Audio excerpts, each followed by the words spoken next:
Hello everyone, welcome to week 5. In this week we are actually going to talk about chapter 6. I kind of made a mistake and put chapter 5, but we are just going to skip chapter 5 and we are going to start looking at chapter 6. In chapter 4 we talked about the arrays and we talked about collections and all that.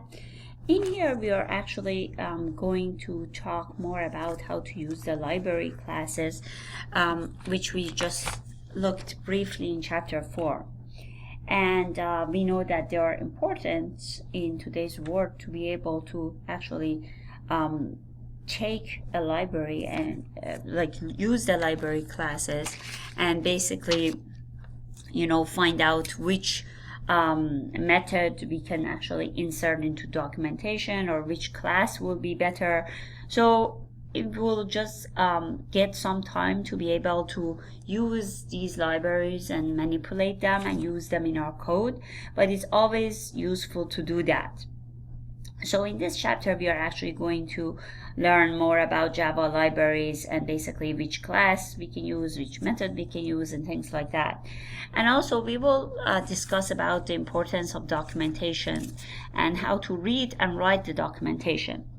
A lot of programmers, when they start writing, they don't think about documenting it, and it's very hard nowadays because maybe the programmers will leave the company, or maybe they are working in groups. So if you don't write what you have actually programmed, if you don't have any documentation, the other programmers might not understand your program and they might actually rework your work.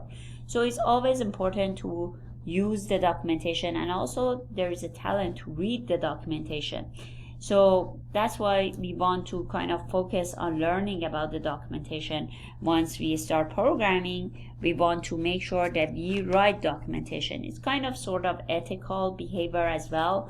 So for every for every program that you write, you want to have some comments in the program so that the people will understand why you have used that method, for example, why you have used that class, and to kind of put it in a sense that everybody which reads your program, they can actually understand it.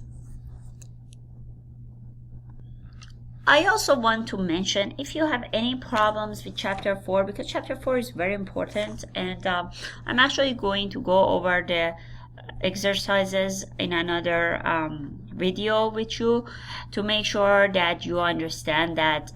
Please feel free to contact me or contact the tutor even before your assignment is due. I might not be able to get back to you right away, but you can probably get because I have about 35 students in this class, and so if everybody has a problem with their program, I might not be able to get to you on time, but you can definitely use the tutor as well. I mean, maybe her time will work better for you. And please feel free to send me an email even before your project is due, because all these assignments, they take some percentage of your grade. So I want to kind of make sure that everybody have a chance to do their assignments. If for any reason you couldn't finish it, let me know in advance that you have problem, and I can give you some more time to work on it so that you can finish it.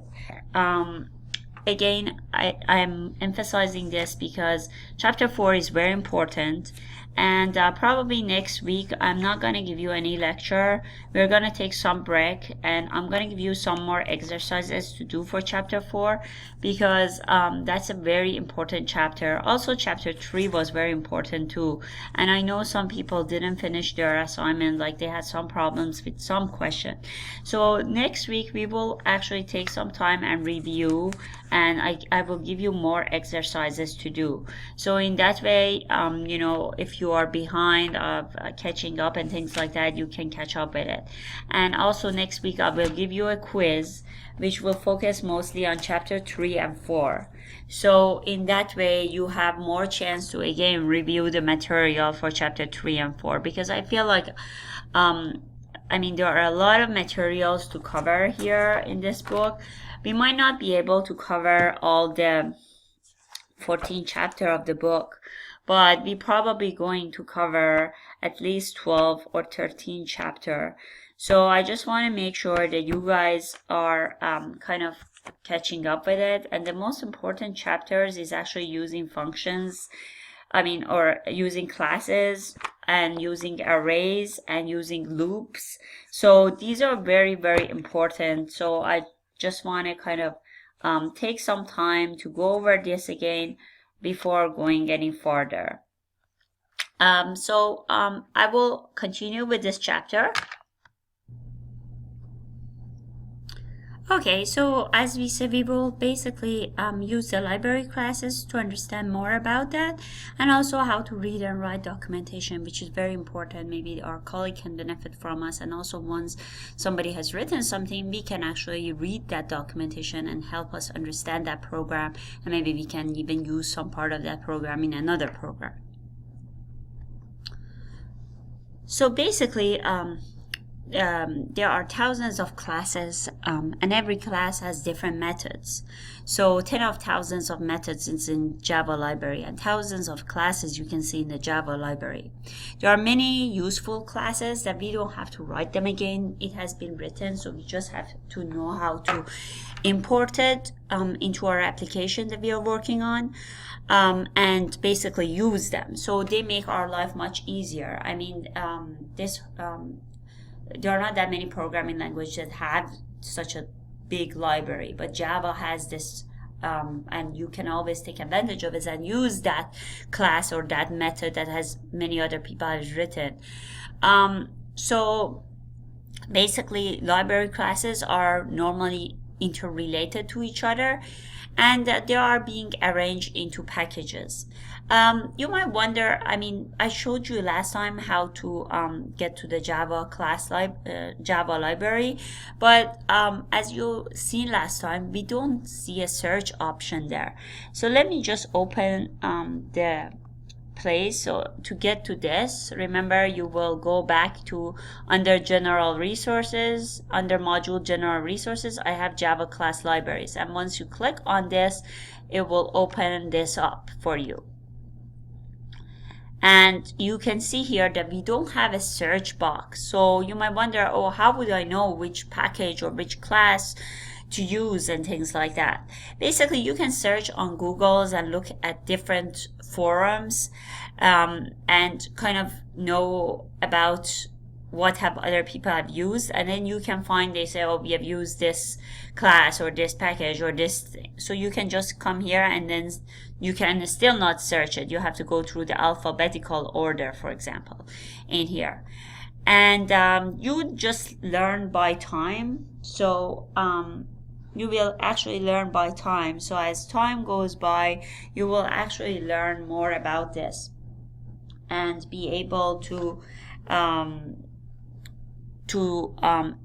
find the class, remember the class name and things like that. So by time and practice, you will learn more about it. So, and the important thing in Java, as I mentioned, is the library. So lots of people have done a lot of different work, and you just have to grab and put it in your application. Basically, once we are here, for example, let's look at collection. Let me just bring collection. You see, I cannot even if I know the collection, I cannot even search for it. I have to basically just go down and find it. So it is it's going to be here. So this is the collection, and the collection is an interface basically. So you might actually need some part of this collection. So you might not need to write everything about it. So for example, let's say we want to remove something. You don't have to write the whole thing. You can just use Boolean remote object. So this, you will only use that part of it. So this is very important. So you might not need to bring everything from this collection, but if you want to remove something, you can just use this. So as we said, as a competent Java programmer, we should be able to work with the libraries, and with practice we will learn more and more. So it's always important to search for in Google forums, and actually find out what other people have used, what kind of classes they have used, so to get familiar with the libraries. So as more you practice, you will know the important classes by name, and you will be able to find out about other classes later on as you practice more and more. So as I showed you, we only need to know the interface, not the implementation. So you don't need to break the whole thing. You just need to find that part of it, like in the remove interface that I showed you in the collection. You can just use that part of the code. You don't need to break everything and just use that. So in a book, we have a technical support project. So I'm just going to explain to you, and we're going to go look at the source code. So basically, this is a technical support application. So if you go to the project section, remember we are talking about chapter 6, not chapter 5. So you want to go to the place that you have downloaded the projects. For me, I have downloaded under my projects, and remember this is chapter 6, we are not doing chapter 5. And then we will look at tech support, and we will click on package, and we will open that package. So first thing you want to do, you want to compile it. So let me just open this. So I have this package. So first thing we want to do, we want to compile. So that's how you see this program is not compiled. So I'm going to just click on compile. And now this program has been compiled.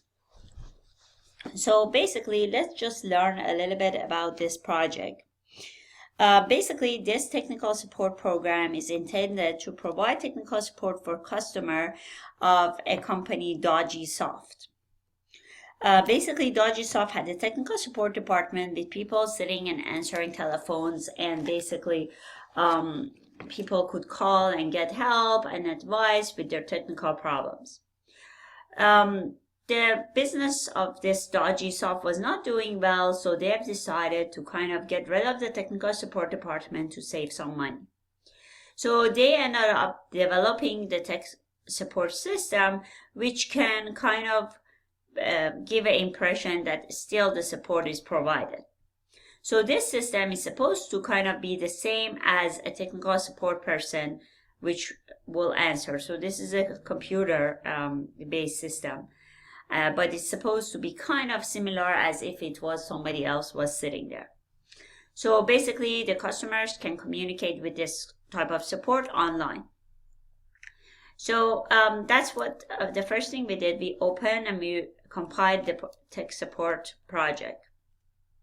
So we are going to actually look at the documentation for this.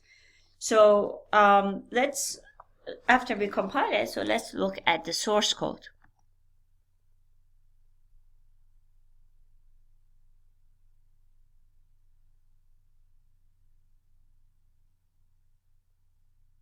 So I just put compile, and so we just click on it and open the source code. So basically we're just going to go look at this source code here and kind of learn what this program is doing. So right now in here we can actually see that we have a support system, which the support system has input reader and the responder. As you can see, the input reader and also the responder. So in here, we actually created a technical support system. So we kind of we put new to create a new one. And then we are actually going to look at this part and see, like, for example, when you start talking to a person, the first thing that you want, normally it happens, is the welcome message. So basically, imagine like for example, if I want to get help, I will type in something. So that's my input. So that's the input reader. And then the other person, not the other person, but this computer on the other side, the system will generate a response. So the first thing is that the system will generate a print welcome. It will actually print the welcome message on the screen. So that's why we have it here. And where does it print? It prints a welcome message on this screen. So welcome to the Dodgy Support Technical System and all that. So that's the first thing that it happens when we actually go through this system. So the input reader, actually in here, we can see that the method for that is get input. That's a method for the input reader, which basically this method allows us to type a line of input into the terminal and then returns whatever you typed as a method result. So we do the same thing for the responder class as well. We find out that that it has to generate a response method. So the method would be generate the response method. So that would be the method for the other class, responder class. So, and then of course our main class is, as we said, is a support system class. So let's look at the support system class by itself. So as we said, this in the support system class, we have two instances field to hold an input reader and as well as responder object. And basically it assigns those objects in the constructor.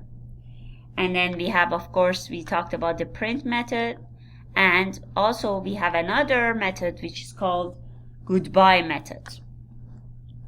So these are basically, as we said, for the print method, goodbye method does the same thing. It prints a goodbye message.